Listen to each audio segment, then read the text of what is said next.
Welcome to my YouTube channel HR educational hub. মৰমৰ ছাত্ৰ ছাত্ৰীসকল, আজি তোমালোকৰ লগত আলোচনা কৰিম ক্লাছ 10ৰ ছ'চিয়েল ছায়েন্স বিষয়ৰ চিলেবাছ সম্পৰ্কে। 2024 আৰু 25ত যিখন চিলেবাছ আছে সেই চিলেবাছখন আমি চাম। চ' তোমালোকৰ হাফ ইয়াৰলি এক্সামটো হ'ব ছেপ্টেম্বৰ মাহৰ লাষ্ট উইকত হ'ব। তোমালোকৰ 4টা এক্সাম হ'ব, 2টা হ'ব তোমাৰ ইউনিট টেষ্ট হ'ব আৰু তোমাৰ এটা থাকিব হাফ ইয়াৰলি এক্সাম আৰু এটা থাকিব এনুৱেল এক্সাম, মানে যিটোক আমি HSLC বুলি কওঁ।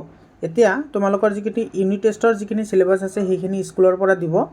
আৰু যদি তোমালোকৰ ইউনিট টেষ্টৰ চিলেবাছ লাগে, মানে একৰ্ডিং টু একাডেমিক কেলেণ্ডাৰ সেৱাৰ পৰা অহা যিটো, তেতিয়াহ'লে তোমালোকে 7002824673 এই নম্বৰত হোৱাটছআপ কৰিবা। তোমালোকক বাকী ডিটেইলছখিনি মই প্ৰভাইড কৰিম।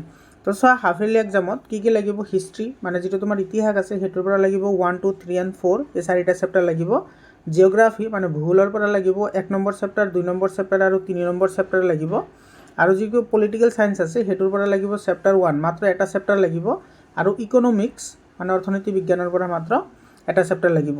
এতিয়া বাকী তোমাৰ যিখিনি ৰিমেইনিং যিখিনি চেপ্টাৰ ৰৈ গ'ল সেই গোটেইখিনি চেপ্টাৰ তোমালোকৰ এনুৱেল এক্সামত লাগিব। এনুৱেল এক্সামত মানে তোমালোকৰ গোটেই কিতাপখন এনুৱেল এক্সামত লাগিব। তো যদি হাফ ইয়াৰলিটো তোমালোকে যদি ছেপাৰেট কৰি লোৱা, বাকী যিখিনি থাকিব সেইখিনি তোমালোকৰ এনুৱেল এক্সামত হ'ব।